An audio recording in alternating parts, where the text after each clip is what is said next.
Hello lovers, welcome to the Butterfly Effect podcast hosted by myself, Lauren Amy. This is for those who are ready to take up space, who are living a soft life loudly and are ready to savor the sweetness in each moment. Here we're going to embrace transformation, the beauty of the in-between and the magic of becoming. So pull up a seat and listen in because life is delicious and it's about goddamn time we eat it up.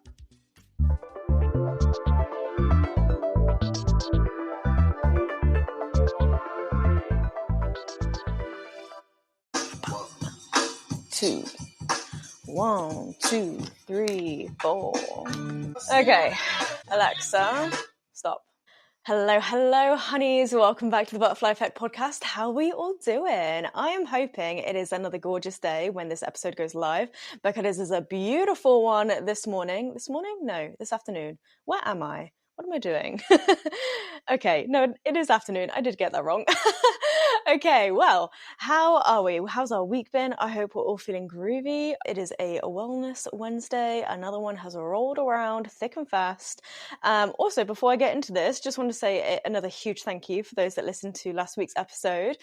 As I mentioned, it was a big one for me. I received such stunning messages, voice notes that literally just made me like stop in my tracks and just like, yeah, got me all emotional, you guys. No, thank you for the love. And yeah, I'm so pleased that episode was, I say, it reached the people that needed it. And hopefully, as it's on Spotify now, it's going to keep reaching the people that need it. Anyway, we are having a little maintenance day over here, of course. I think that's the current theme we are working with. 4th episode in a row. I'm just having one of these days. But they are so good. They're just really hitting the spot right now. And I realized when I was potting around this morning, I was just feeling so like calm, content. I was potting around, watering the plants, having some music playing. I was just like, God, everything just feels really calm. And then the next breath I was kind of like, oh, hang on, does that mean something's coming? Like, you know, it's that calm before the storm. But then I was like, nah, just enjoy, don't worry about it, okay? It's all good, just enjoy the calmness. But I hope things are feeling calm and content with you, whatever is going on in your day-to-day. And it's a Wellness Wednesday. Hopefully you can have a little bit of a maintenance day as well. So I originally record these on a Saturday, and Saturday is kind of like my Sunday. Yeah, my Saturdays are my Sundays and my Fridays are my Saturdays. That's going to sound hella confusing, but it makes sense in my brain. I think because Fridays are my day off, that's usually my day where I get things done. I have my PT session, maybe I have a few appointments or whatnot, and then I can just chill. Yesterday I went paddleboarding, which was amazing. And then, yeah, Saturdays are kind of like my Sunday, where you'd like to have that slow wake up, no rush, take my time, you know? But then annoyingly, I woke up at 6:30 this morning, just wide-eyed, bushy-tailed, up at 6:30. I don't need to be up at this time. And part of me could have been really, really annoyed. But then I came through to my living room and the sunlight was streaming in, and I was like, actually, if I hadn't have woken up at this time and I didn't come through to my living room, I wouldn't have seen this gorgeous sight, and what a sight to wake up to. So we're grateful, okay? We're holding on to that gratitude. And actually, this sunlight, there's been a few people asking me, well, this pretty much always happens, at least once or twice a week this happens. People have been asking me for a little boat life update, whether that's still on the cards. And yes, I've been thinking about it a lot. And there is some things happening behind the scene. I'm just kind of planning, thinking, and I do kind of go back and forth a little bit because I love my flat so much. I am craving change. Something does need to change. But when that sunlight streams in, I just love this space. I love this space that I've created for myself. This space has held me in real turbulent times, and it's holding me in the joyous moments as well. And I know like any place will be able to do that for me as well. Like I created this space here, I can create it elsewhere also. But there's also the thing that the area that I'm living in currently, lots of people are moving to this area. So it feels like there's a real like nourishing community starting to build around here. And if I leave, there's potential I'll be leaving that. But then in the next breath, it's like, you know, I'll find a community elsewhere. Yeah, there's a lot of thoughts going on as well about boat life, or whether staying here for a little bit, or whether buying. I've always said it, when it comes to me buying a house, like a property on land, I'd love to buy it in this area. I just don't know if that's feasible for me right now, but I spoke to a few friends last week and they kind of encouraged me, saying that it's probably more feasible than you think. So we'll see.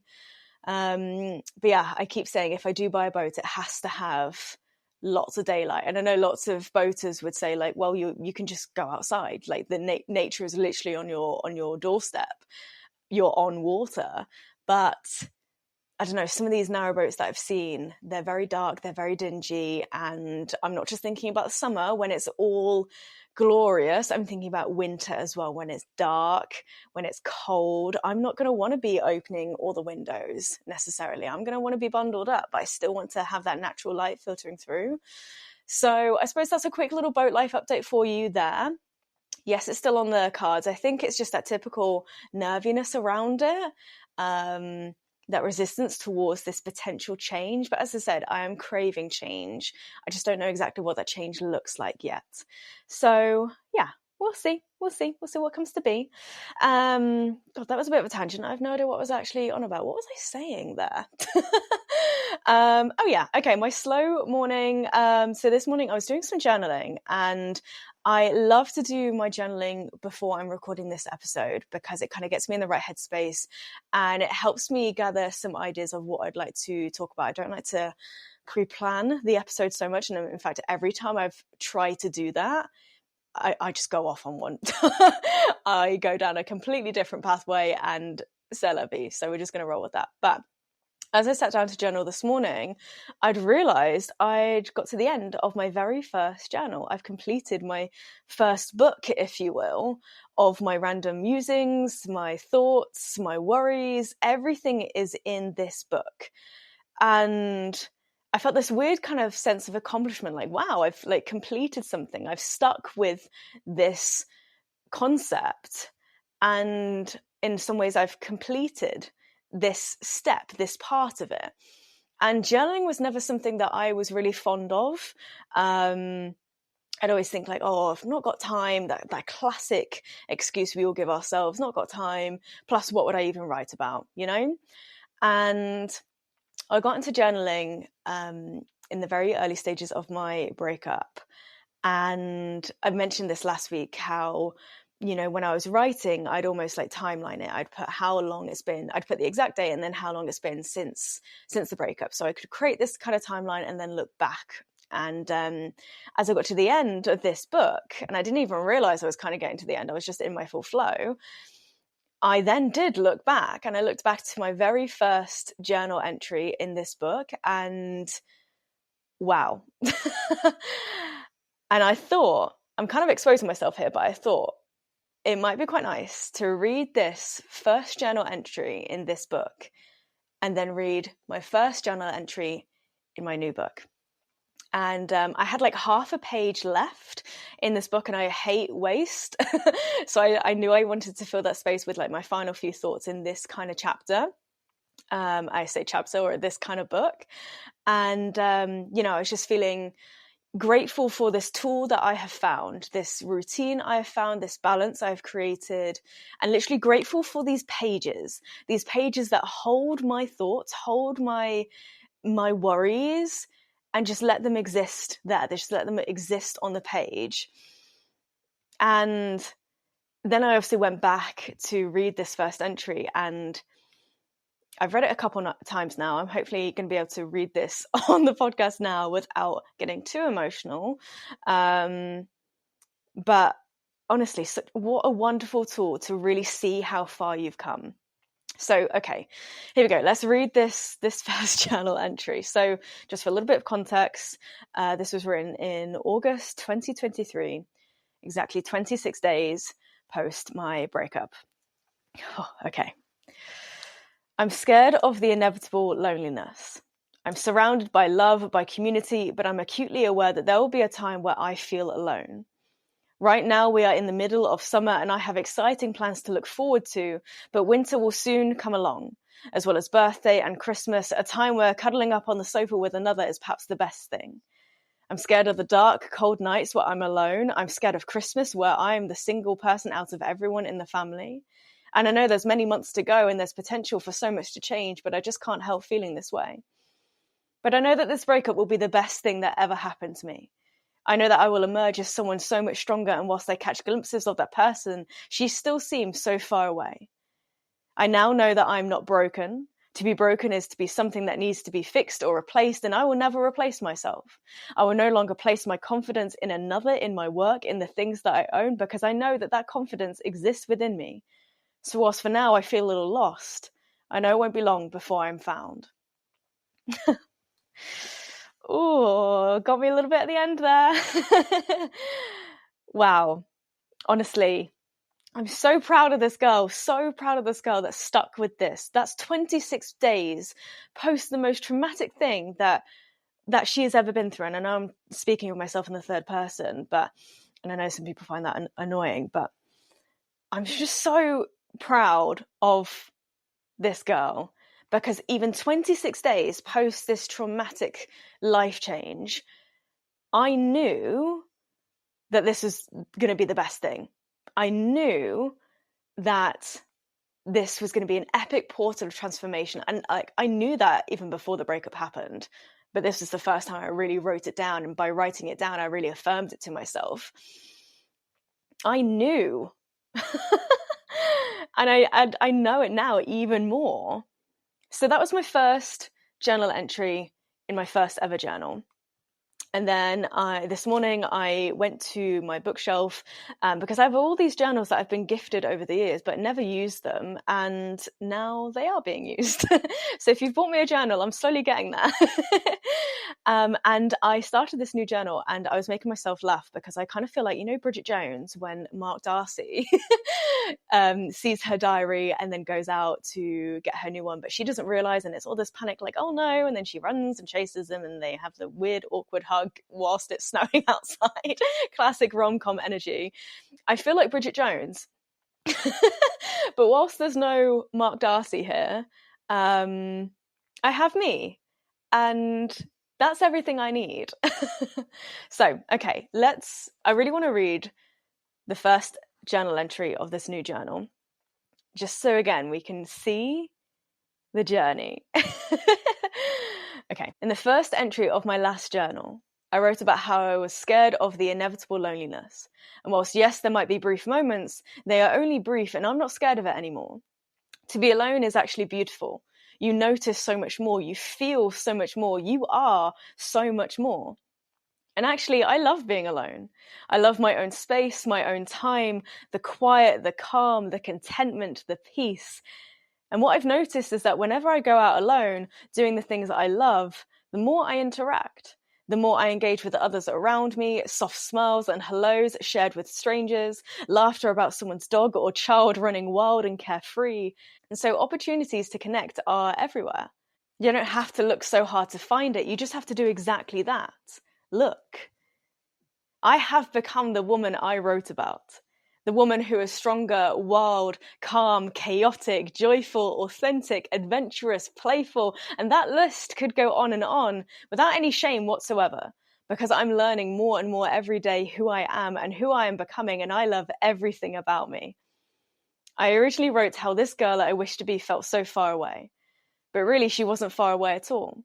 She has been within me and rooting for me this entire time. She patiently waited for me and never gave up.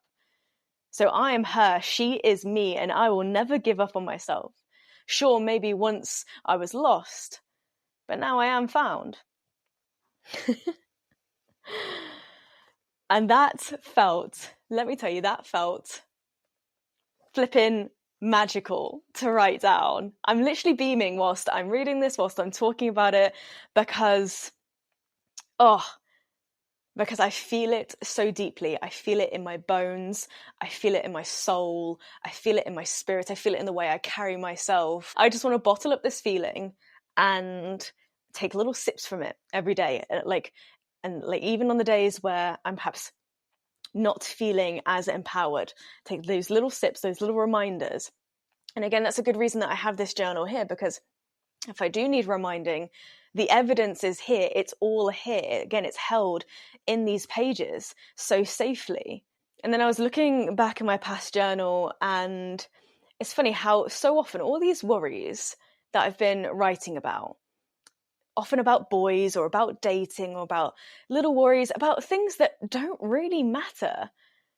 And it's almost that you can take this little step back and think, like, why did you worry about that so much for? Why was that thing, that person, at the forefront of your mind for so long? And it's like slowly, sentence by sentence, you pull at these tangled threads in your mind one by one, and you organize this congested like filing cabinet in your mind. And slowly everything feels clearer. But I think part of the reason that I didn't write in this journal for so long is because, again, I never gave myself that permission. I almost thought that everything that came out of me had to be like thoughtful or profound or poetic. I just needed to give myself permission to, again, embrace the mess, embrace the messiness of my own mind, and create something with it, and trust that whatever is going to be created is going to turn out beautiful in some way, shape, or form. And so lots of people journal for different reasons. Maybe you follow particular prompts, and that's okay. But I really feel like a journal can be like a best friend. And it's this best friend that safely holds all your secrets, your worries, but doesn't come back at you with any opinions or judgments or advice. Just holds them. Just holds that space. Let your words land on the page and just let them exist. And then as I was thinking about this, it's literally, again, if you imagine these threads, this tangled knot in your brain, it's like as you're writing, especially if you're writing in cursive and everything's kind of connected, it's like this thread is being slowly tugged, slowly pulled. And it's not being pulled into a straight line. Yeah, sure, it's squiggly. But as that thread is being pulled, it's forming letters, it's forming words, it's forming sentences. That thread, that tangled thread, is slowly starting to make sense. And again, that is beautiful. How these threads, these thoughts, this tangled mess ultimately become words on a page. Your thoughts, your ideas, your words become something. And I feel like that to me is art. And it's like you are an artist and this is your artwork. Regardless of how creative you perceive yourself to be, this is art. You are art, and you are making art out of the mess, out of the chaos. That's how the best artwork, the art pieces, are created, right? And sure, it's totally up to you if you share it, or perhaps again it just stays safely enclosed in this ring-bound hardback book, perhaps.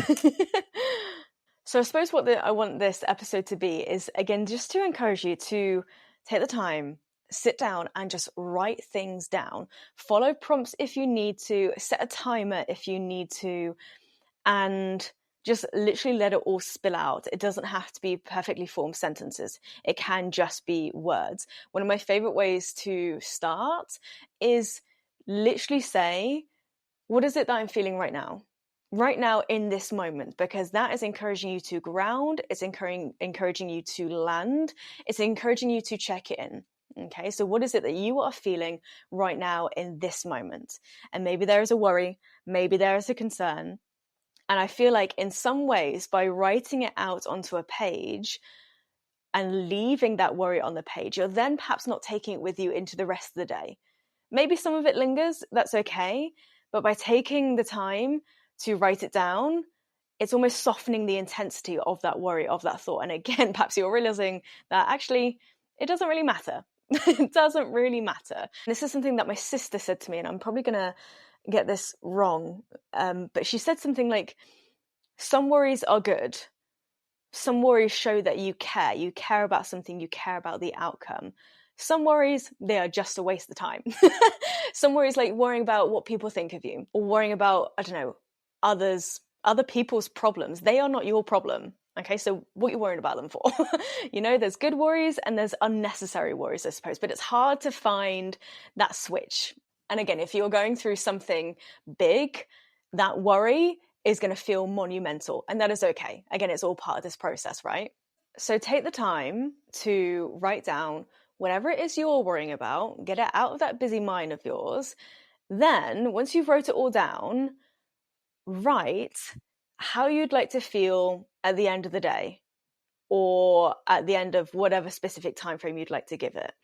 because then that's setting an intention. That's the thing that you're then going to take with you into the rest of the day. So for instance, perhaps you'd like to feel grateful.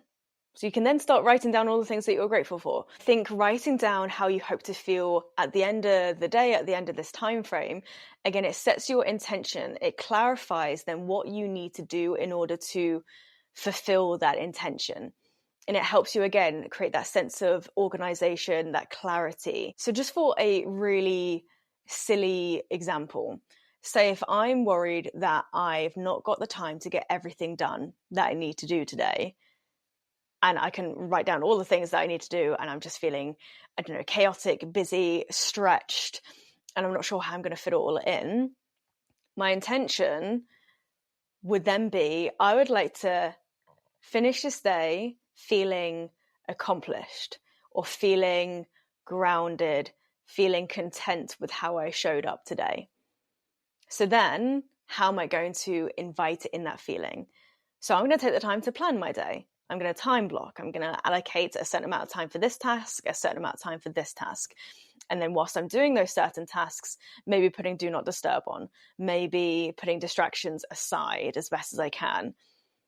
And you're already starting to feel your way through. You're already starting to figure it out. And again, that's just a very basic example, but I feel like that's probably one that's, again, going to resonate easily. We always feel like we're running out of time. Every single one of us has felt like there's not enough hours in the day. But I think if we took the time to, again, sit and organize our day, our week, that feeling of accomplishment, that feeling of groundedness will come. And then I suppose another example is, say at work, you've got a project, a big meeting, a presentation, and you're worried about how that's going to go down, how the meeting's going to go down, or how your presentation is going to be received. And then at the end of the day, at the end of this specific time frame, say, I would like to feel happy with how I showed up in that meeting, happy with how I showed up in that presentation. And then you write down the ways in which you want to show up, and then you go and do it. And I'm not saying it's the answer to everything, but again, I just feel like it helps understand the mess. It helps us understand what's a necessary worry, what's an unnecessary worry, and it helps bring forth that clarity that you can move through your day with that little bit more ease, that little bit more presence. You can buy these journals that have prompts with them. This journal that I've started today, I've never really looked at it, but it says on certain pages, it said, this month I am focusing on, and then space, I'm letting go of, space, I'm grateful for. And again, they are 3 simple prompts, and it's already giving you a time frame, the month. So this month, what are you focusing on? What is your goal? What is it that you hope to achieve? What are you moving towards? And then what are you letting go of? How are you creating space for this goal, this achievement, this idea to come to fruition? And then the third thing, what are you grateful for? And believe me, you have so much to be grateful for. From the silly things to the people you have around you, to your space, to the person you are. There is so much to be grateful for. And even if you end up writing down the same things each time, that just amplifies that gratitude. It just enhances it even more. So my advice to you, honeys, pick up a journal, pick up a pen, write it down. Write that shit down. Don't worry about it being messy. Don't worry about it being perfect. Embrace the chaos. And actually, I just remembered that this new journal that I started, it actually came with stickers at the front, and that is bringing me so much joy. I'm going to pick this sticker that says, love yourself, because love your goddamn self, honeys. You are beautiful. You are capable. You are powerful. You are so much. Write it down. Believe it. Affirm it.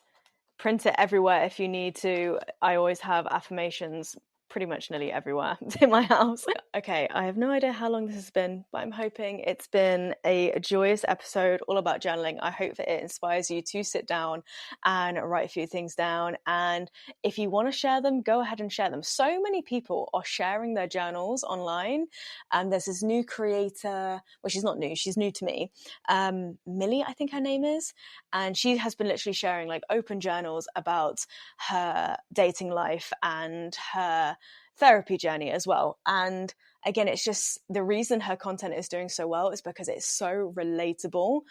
And again, it's just emphasizing that your voice matters and what what's going on in your head also deserves to be seen, also deserves to take up space. But it's up to you. You get to decide. If you wanted to leave it safely encased in this book, then okay, that's cool. All right, honeys, have a gorgeous rest of your day. I'm off to go meet a friend for a lovely little walk around Maldon Woods. So yes, I will catch up with you next week with another Wellness Wednesday episode. If you can't wait until then, feel free to come join me on Patreon for some online yoga class content. And I've also started writing these little love notes on there, again, which are basically like my journal entries, including more thoughts, more words of wisdom, just encouraging you to live a soft life loudly and perhaps get a little bit flirty with life a little bit. That's literally what this latest love note is all about. So yeah, feel free to go check that out on my Patreon. If not, I shall see you next week. Have a gorgeous one. And yeah, love ya. Bye-bye.